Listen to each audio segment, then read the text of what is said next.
Alrighty, here we go. Some Leafs Convo for Friday evening, April 19th, 2024. Norman, London, Mike in Buffalo. We're on the eve of the Stanley Cup playoffs. Mike, I love it.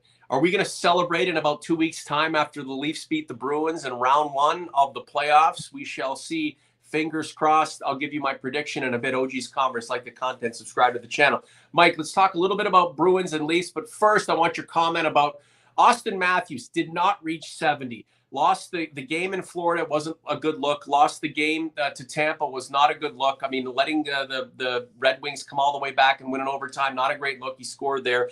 69 goals. Are we focused too much on the fact he didn't get 70? I mean, fuck's sake, 69 goals. It's the most goals since anybody in the league, not named Mario Lemieux. I mean, incredible. Good evening. Good evening, Norm.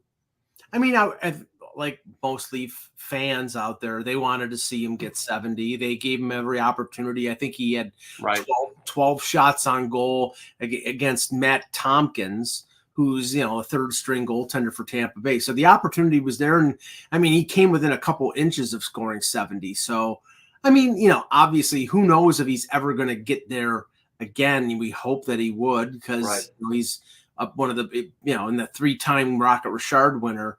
But, I mean, at a certain point, you saw Sheldon Keefe go behind him and say something in his ear. And it was basically, okay, we tried. We gave you every opportunity.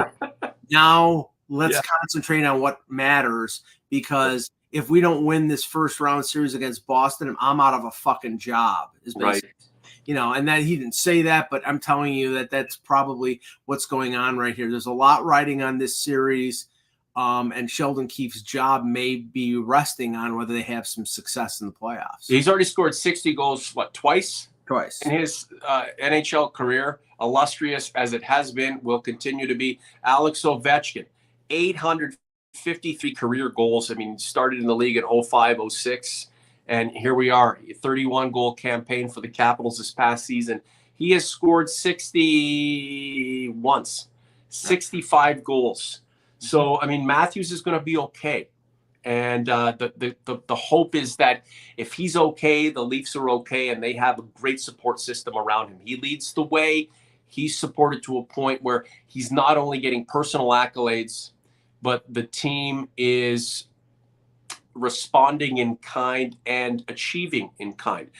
That's the key. OG's Converse, thanks for being here. A unique show because we're on the eve of the NHL playoffs. Leafs-Bruins from Boston, game one. I mean, it looked like it was going to be Florida for a while, and now it's the Bruins. I think it's appropriate, Mr. Augello, for, regardless of the matchup. I don't think there was anybody the Leafs would have been considered the favorites against.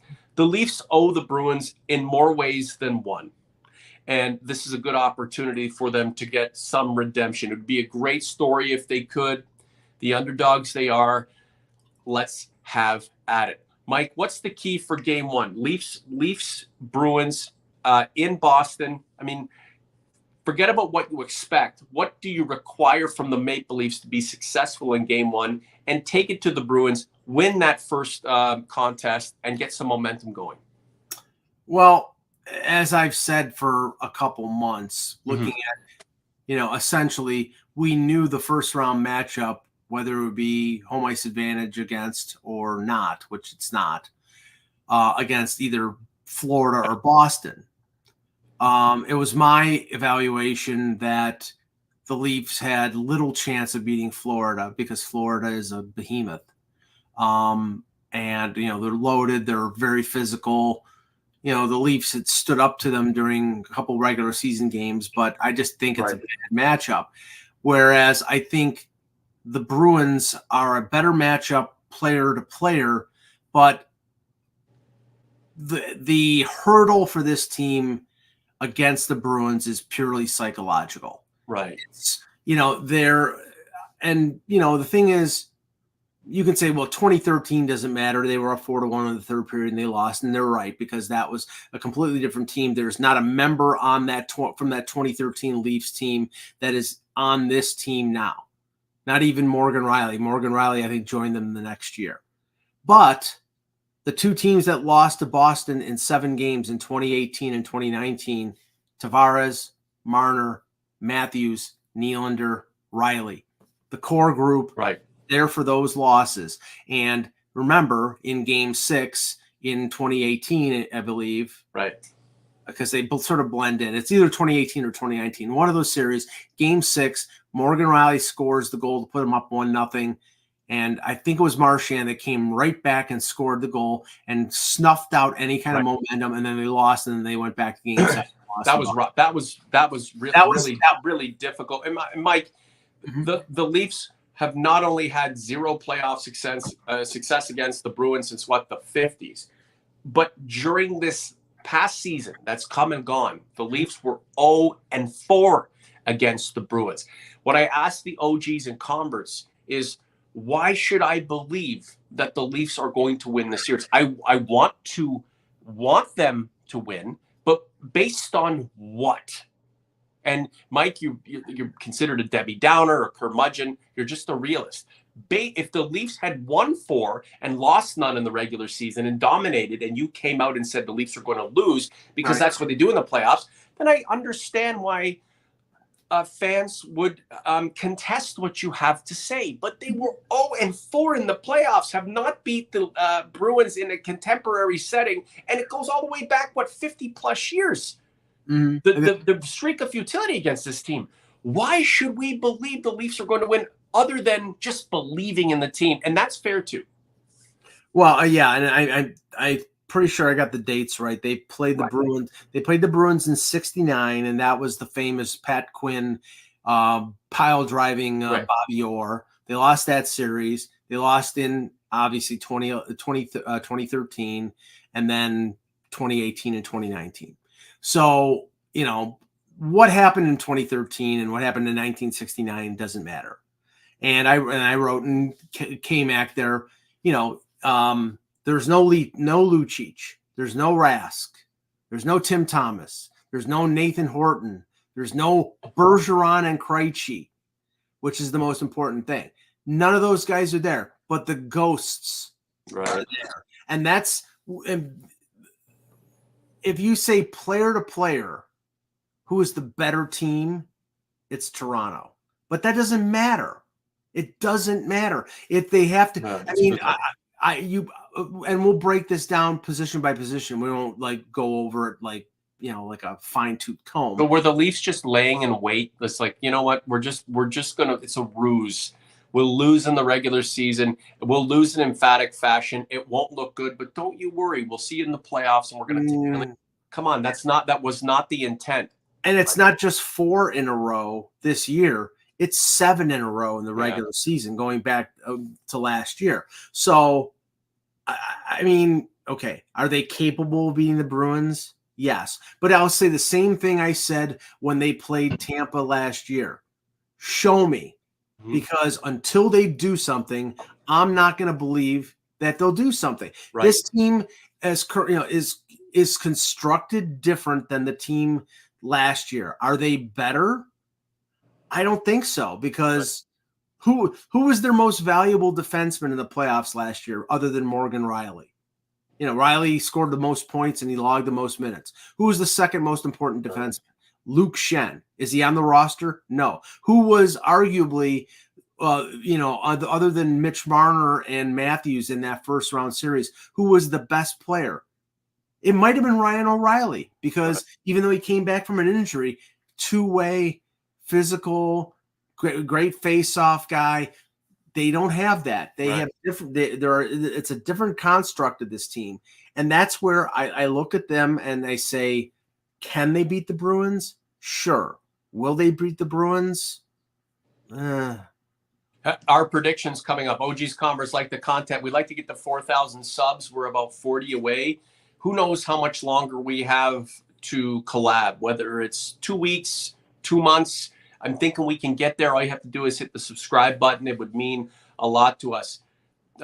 Game 1, Mike. It can't it can't be a game of just kind of dancing around the perimeter to see what happens and just kind of waiting for an opportunity on special teams, right? Or is that, should the Leafs just kind of pull back and let's see what Boston can do? I would like to have a group of players who are determined and assertive, and take Boston, take their game to them. Be rough, be tumble. If you got to take a couple penalties, so be it. You're going to go down on the man, and you might give up a goal, or you're going to defend and gain some momentum. I would just like to see an assertive group take it to Boston. The key would be you take it to them in game one, you do well, you win, you got to be able to sustain it. What would you like to see?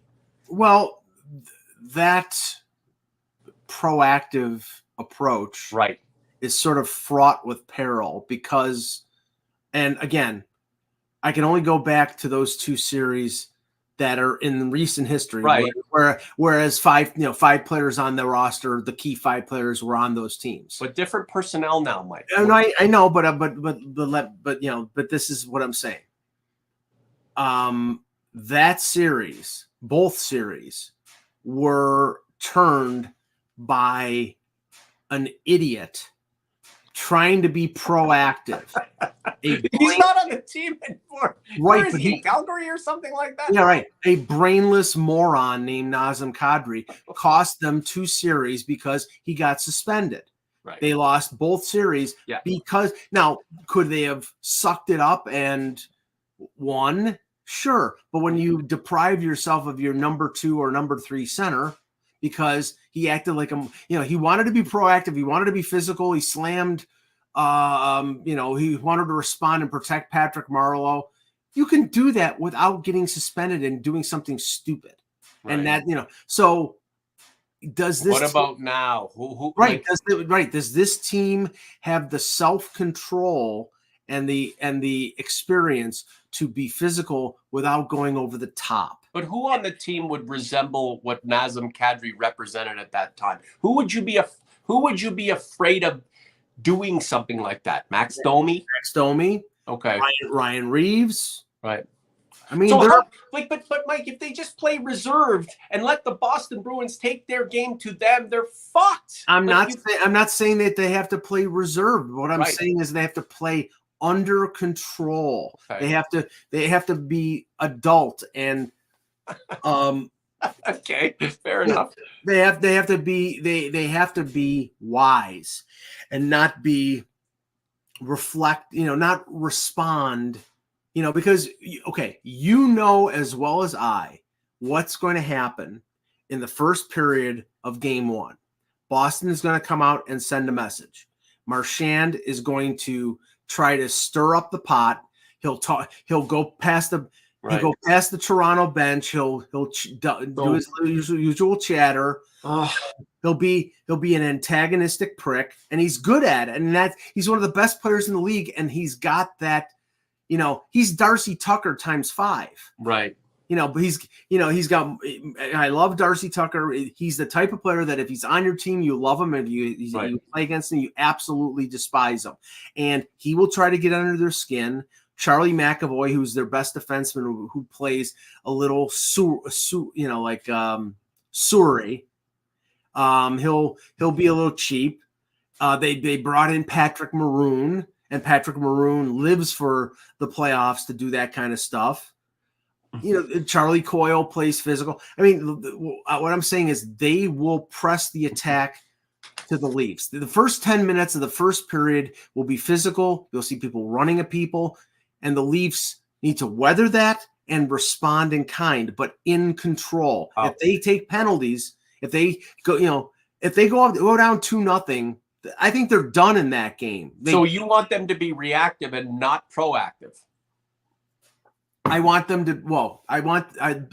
to be proactive, but under control and not take stupid penalties early. Because this is the issue. I'm not saying that the official when you're officiating this game, you expect Boston to be physical. Right. So the officials will not react with penalties for a team that they expect to be physical, because that's the expectation. They will call penalties on a team that is not physical, does not have the reputation of being physical, and then is physical. Yeah. That's Toronto. So they have to be under control. They're damned if they do they're damned if they don't, and that's a scary proposition. But I still feel like the Leafs have so many reasons to be better than Boston, not just on the score sheet, but spiritually and physically. They have the capability, Mike. But what's confusing right now is the approach to start. You're letting the team that is going to pull up all the shenanigans and be a bunch of fuckheads. Just let them do that. Don't you think that has it puts the Leafs at a psychological disadvantage? You just let to be abused like that in the first go, if that's indeed what happens? No, what I'm advocating, and I've mentioned this before, if in the first period of this game, Patrick Maroon takes a run at Austin Matthews or Mitch Marner or somebody like that, then I would recall what I call the Wendell Clark dictum, which is 1994. Gino Ojic is going at Doug Gilmour, and Wendell Clark goes in front of the Vancouver bench and says, if he keeps doing that, the next guy to get it is that guy. And he points at Pavel Bure.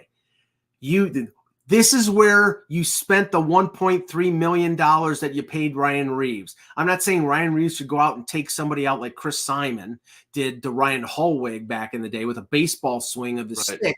But I am saying this is the time of the year where Ryan Reeves is valuable. And if Marchand pulls this crap or Maroon pulls this crap, then Reeves has got to say, okay, if you're doing that, I'm going to do this, tit for tat. And if he doesn't do that, then take him out of the lineup because he's useless. So if the Bruins are going to be a bunch of douchebags and try to take it to the Leafs physically, emotionally, spiritually, mentally, and I mean, just be adult, but you still have to have some you have to have some pushback. You can't just bend over. Right. And I believe the Leafs have the personnel who can stand there and say, we're not fucking around, guys. Like, go ahead, run around like lunatics for the first 10 minutes, get the Boston crowd going. You might score a goal or two, but we're going to be able to withstand it and get things going again. But I can tell you, this game is not going to be, this series won't be ice capades. It won't be seven games of just effervescent hockey with nothing physical. Things could get a little crazy. This is going to be a real testament to what the Leafs are capable of. And again, forget about what's riding on it, jobs, legacies, potential trades, the ramification of relationship. That's fair. That could all be there. But, game to game, this is a real good opportunity for this group to prove its worth. And I know there are a lot of OGs and converts who still believe this team has a lot more to give. This is the opportunity to do that. Let me respond to Piro in the chat here. Where is he? I got to catch up here. Just real quick, Mike. I wanted to keep some of our OGs and converts relevant here. WDJ2131. Love the name, but it's a little complicated. Let's go, lads. Keep up the good work, Mike and Norm. Ready for the playoffs here in the Yukon and hoping to see the bottom six skewer the Bruins. That's our only hope. Is he okay? You comment on that, and then I'll find your buddy Piro here. Yeah, WDJ. I wonder if he's in Whitehorse, where Dylan Cousins is from in the Yukon.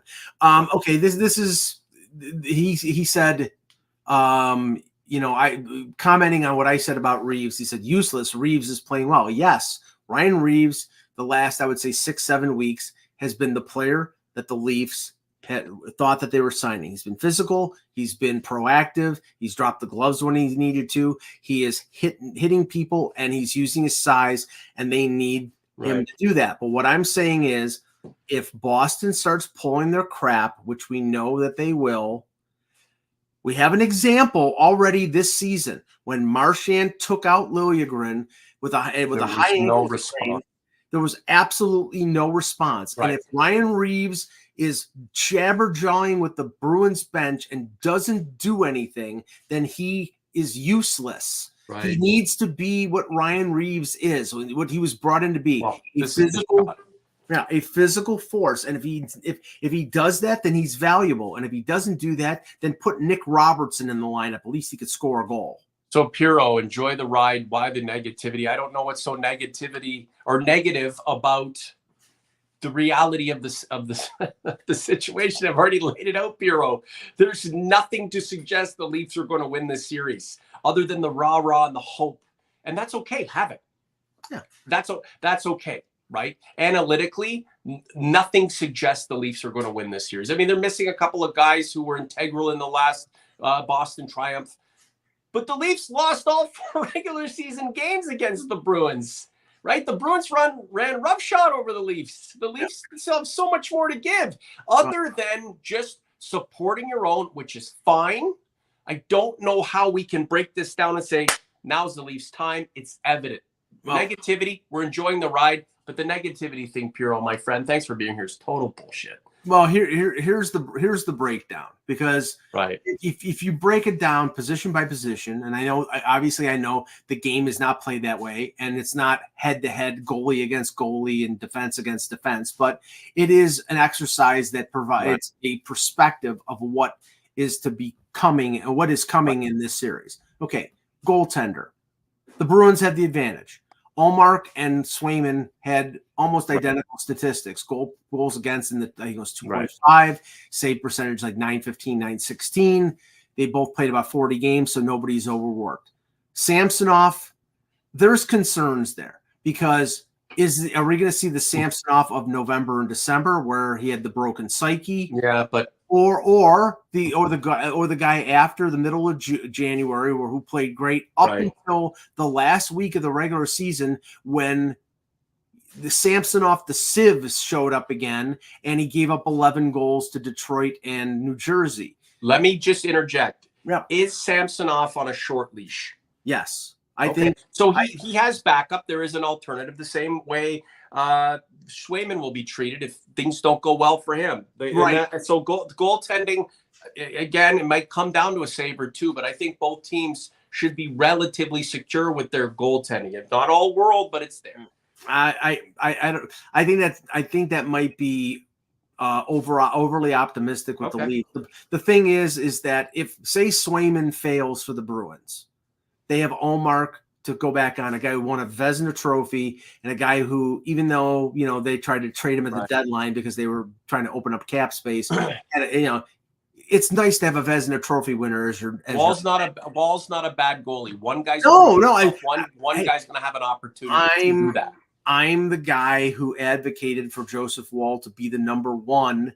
Right. Had he played like he played before he got hurt. Okay. Hasn't. He has a losing record and an under 900 save percentage since he came back from the injury. He's had flashes of the way he played before, but hasn't stolen games. And I think in the playoffs, you need your goalie to steal games. So I think goaltending is advantage Bruins. Okay. Mm-hmm. Defensively, the Leafs have improved with the addition of Edmundson, with the addition of Lyubushkin. There's physicality there. If you look at the 6 defensemen that they are going to start in game 1, which was at practice today, it was Riley, Lyubushkin, Benoit and McCabe, and Edmundson and Liljegren. TJ Brody is not going to play. It looks from practice. Neither is Giordano, and neither is Connor Timmins to start the series. But it's nice. It's nice to have that depth. The problem here. Do you like the idea of some of the new guard coming in to punch above their weight and make a name for themselves, and some of the older guys to sit and watch and be there for support? Well, I mean, I think first of all, if you trade for a guy and you trade 2 draft picks for a guy, okay, they better be playing. Right. Okay. Fair enough. Yeah. So do I think Lyubushkin is a top pairing defenseman? No, of course not. But he's a right shot and he fits with Riley. So that's what's going to happen there. I mean, I'm a little surprised that it's Simone Benoit over Brody, but Brody has not had a good year, and Benoit has played really well, and he's physical. Right. And the bottom pairing of Edmundson and Liljegren, I think, is really good. But the point here is the best 2. If you rank defensemen 1 through 12 in this series, the top 2 are Bruins: Charlie McAvoy and Hampus Lindholm. Right. Morgan Riley is the third best defenseman, and then the fourth is probably Brandon Carlo. So you're talking three of the top four defensemen in this series are Bruins. Right. Now, I think the Leafs' depth is dramatically improved. I think the physicality on the blue line is improved. Sure. But as I've said, and I know that it's funny, but it's the truth. The Leafs have a bunch of 5s and 6s. Okay. On defense. They have one number 2 in Riley. Maybe McCabe is a number 4, and the rest of them are 5s and 6s. And this has been a known thing, Mike. This shouldn't be surprising. There's fact, and then there's hope. Right. And Boston fact and fantasy. Right. And Boston has 2 legitimate number 1 defensemen in McAvoy and Lindholm. Lindholm was number 1 in Anaheim, and he comes there in that defense. He's a number 2. He could be one of the best number 2 defensemen in the league. So, and Mike, let's be honest, Mike. And I know you're going off here, but this is not. You're not rawing the fucking Boston Bruins. No. You're telling it like it is from your perspective. Correct. See, the thing is with the OGs and converts, and I'm not going to get credit for this. I don't get credit for much on my own fucking project. But at the end of the day, fans want to get hyped up to support their team. So when you have the Piros and others come through here and tell me how Nylander's going to win a Conn Smythe, and this is how, the Leafs are going to break the curse and run the tape. This is the belief and the hope of a fan that they have every right to exude. I get it. And we're on the eve of something that could become special. So OG's Converse, have the fuck at it. Go for it. I hope that Mike and I are wrong and the Leafs go 16-0. Wouldn't that be beautiful? We'd have Convo all summer. Let's go. But based on fact, we cannot in a rightful mind say, now's the time, because, the analytics and the stats, when we dip into the minutia and take a deep dive, do represent a winner in the Maple Leafs versus a team in Boston that, glaringly should be the favorite.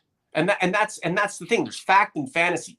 Fantastical outcome, the Leafs win. And let's go. That's what I'm hoping for. Fact, it's really hard to bet against the Bruins until the Leafs start proving us otherwise, and it begins with game 1, Mike. Well, the area where the Leafs potentially have the biggest advantage, and I said this from the deadline till now, the Bruins tried to trade Linus Ullmark to open up cap space to trade for a number 1 center. We don't know, or a top 6 center, top 2 line center. They were unable to do so. That opens up the advantage that the Leafs have in this series, which is the head-to-head matchup of Austin Matthews and John Tavares as your top 2 centers against Pavel Zacha and Charlie Coyle. Zacha moved from the wing. He's played well this year. Coyle is a physical guy, but he's mostly a third liner. He's stepped up. He's had a good season, but they are not up to the level of Matthews and Tavares. Even though Tavares is starting to show his age, he finished the season strong. He's a great face-off guy. This is where they need to take advantage of the Bruins. Now, the Bruins, I think, are stronger on the wings with Marchand and Pasternak, and they're physical throughout their 1 through 12. But the Leafs are, they're getting players back. Right. I mean, we buried the lead here, Norm, because at practice today, William Nylander was not there. So I'm wondering, based on the way he has played recently, and he did not score a goal in the last 11 games, and now he misses practice. So maybe there's a lingering injury here. Right. And now he may play. I mean, let's hope not, because Nylander's fans are hoping and pitting their hopes on another, great playoff run, for him personally. And let's hope, if that's indeed to be the case, that it lends to success for the team, because he's an integral part of that big 4. And it's nice to have your guy do well so you can, shit on all of his contemporaries. It's even better when your guy does well, and that affects the other guys in a positive way, and they finally win a series against the team they need to. So, that'll be interesting to see what develops from Nylander's absence, and then especially over the last 10 games or so. I mean, this guy was a few points away from the century mark. how great would that have been for him and the Nylanderites everywhere to just kind of pump their chest out and say, here's our guy. It's been a tough go. And if he's injured, that sucks, right? I mean, if there's a psychological battle that he's waging because of where he was put on, on the depth chart or something like that, I mean, he's going to have to get over that. I mean, you're an $11 million a year player, suck it up. But if he's injured and that's been, I guess kind of tampered or subdued in terms of information about it, then that's really not a good thing. And that's not fair to him. And I'm hoping he can, figure it out and be in the lineup for tomorrow. The last goal that William Nylander scored was on March 26th. So 11, the last 11 regular season games, he had no goals and 4 assists. So right. If it's something that's lingering, and that's the reason why he missed practice, we're never going to know, because at this point, right. Even Sheldon Keefe said, Brad Treliving told me I don't have to say anything to you guys. We're not going to be updates about injuries. It's the playoffs. Right. So, here's the question, Mike. Yeah. This whole Nylander being absent from practice is mystifying, to say the least.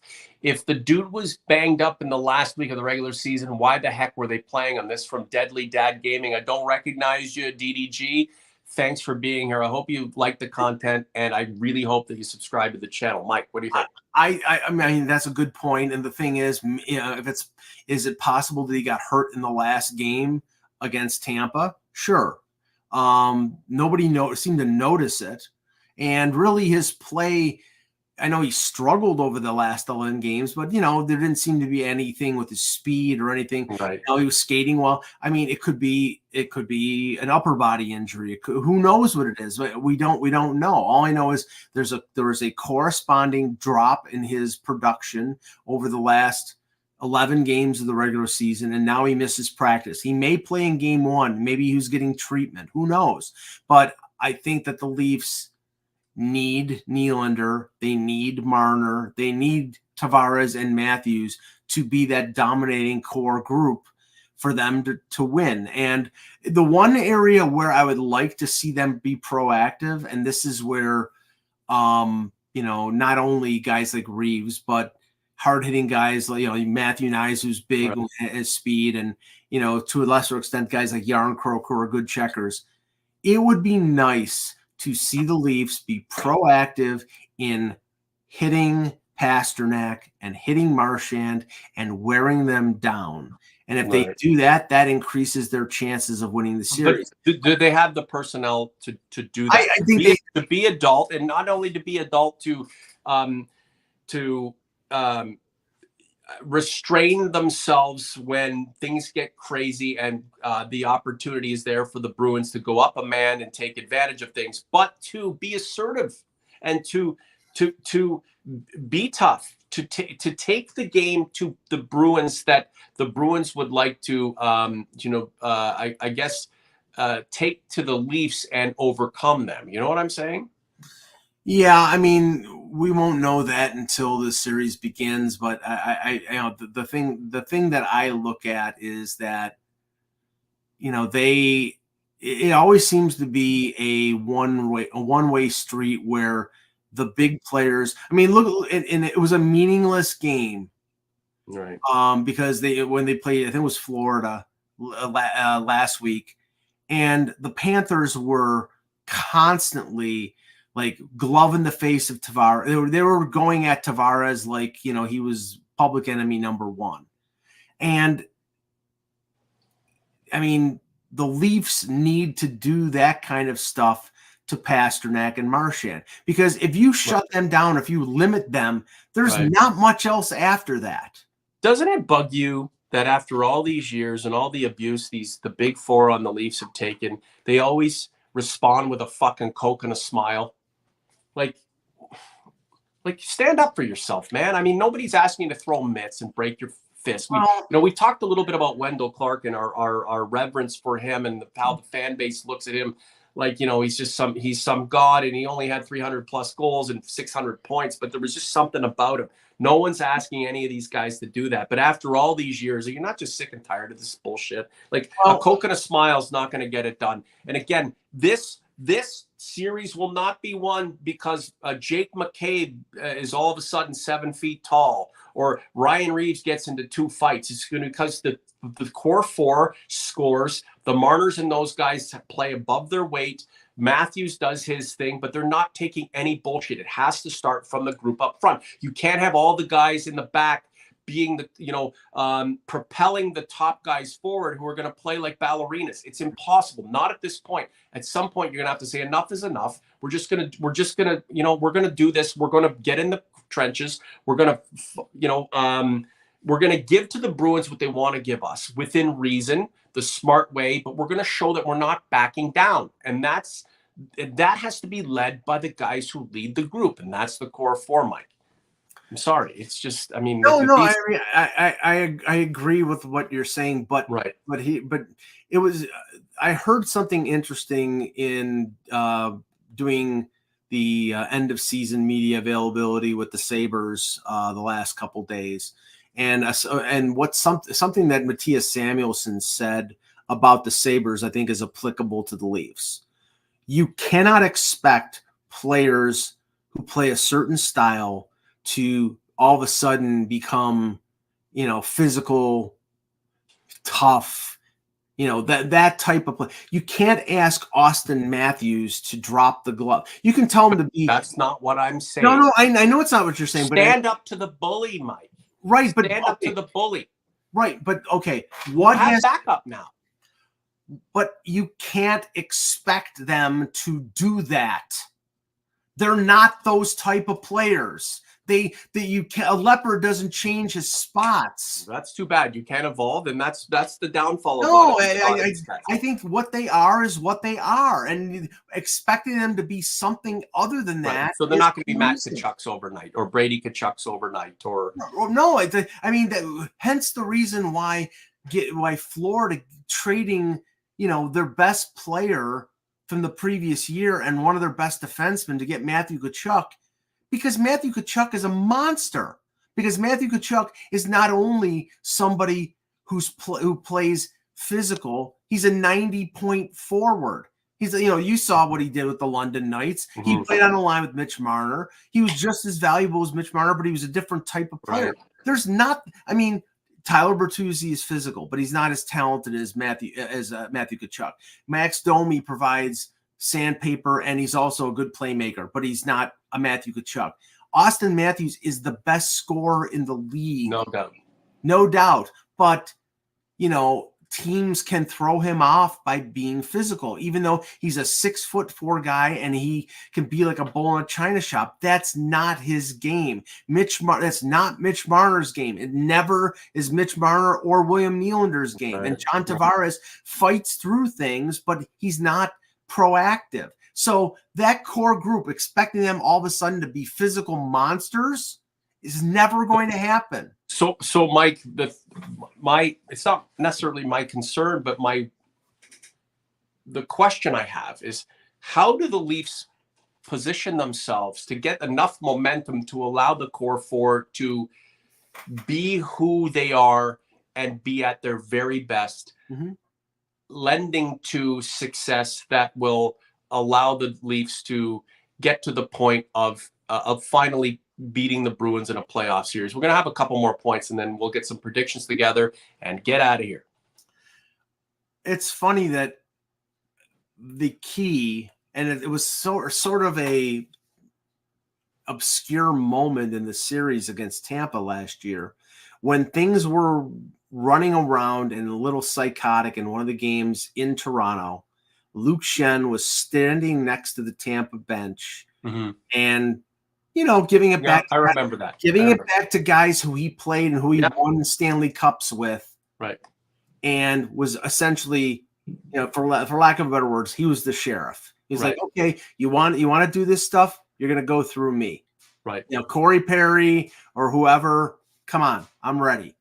Right. And that's the thing. You cannot expect Austin Matthews or Mitch Marner or William Nylander to be that guy. But they do have guys on that roster like Max Domi will be chatting up the Boston bench, and Tyler Bertuzzi is a bull in a china shop. You need Ryan Reeves to be Ryan Reeves, and some of the defensemen. If Joel Edmondson carves up Marchand or Coyle in front of the Toronto net like he was doing to Tampa players or Florida players. I think it was Florida players because he sat against Tampa. If he does that, that's going to make a difference. The Leafs need to be physical but in control, and they also need to really open up a can of whoop ass on Pasternak and Marchand. If they do those things, they have a chance to win this series. But all the intangibles, every single one of them, is in the hands of the Bruins. The psychological advantage goes to the Bruins, and we can't undersell that, right? I can't believe that each one of these Maple Leafs in their minds already knows that they're going to win this series because they are who they are. It's going to have to be discovered, or it's going to have to be generated. That belief with each shift, with each period, with each successful game. Mike, William Nylander, 5 points in his last 13 games. I'm not shitting on him. Finished with 98 points, career high, 40 goals, amazing. Had a fantastic year. Got paid along the way. There's an expectation among his fans and Leaf fans in general that William will do the same thing he's done in the playoffs that he's done recently, and that's, produce. But if it's just the William Nylander show, the Leafs are fucked. If it's William Nylander spurning on the rest of the team or contributing, great. But, that's not a good way to go into the playoffs. So there's that. Couple of questions, Mike, and then we'll get predictions. Okay. The Boston Bruins win this series if they can limit and shut down Toronto's core group, and if they get underneath the skin of the Leafs, which they always do. And the Maple Leafs can win this series if Matthews and Tavares dominate. The power play and the penalty killing are much better than they've been in the last couple months. And Samsonov is the Samsonov of the post broken psyche Samsonov, and not the Samsonov of November, December, and the last 2 games. That's a lot of it. I know. And that's why my prediction, is probably everybody is expecting it. And by the way, Piro in the chat don't give him any is an expert at misrepresenting and obscuring. He's like, Reeves is useless. Brody over Benoit. I don't trust Sammy. You can't make this up. I didn't say he was useless. I said if he doesn't play like Ryan Reeves has played recently, he is useless. Piro's geeked up, and good for him. Piro, I've never seen the guy be a part of this project before, so he's getting extra time tonight. And Piro, I hope you're right, and you can come shit on us, during our post game shows and that a post series show when the Leafs finally beat the Bruins. No problem. We hope that's the case. You're living rent free in my mind. Yeah, let's just thanks, Piro. We appreciate you. You don't like us, but you're here, and like the content, subscribe to the channel.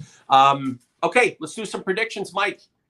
Leafs Bruins, first round of this NHL Stanley Cup playoffs.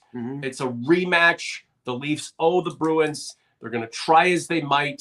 The core four will be okay. The support guys will do their best. The goaltending will be competent, and the result will be. Unfortunately, I think it's going 7. Here we go, baby. Let's go. I think it's going 7, and 7 at TD Garden is death. And the Leafs will be up 4-1.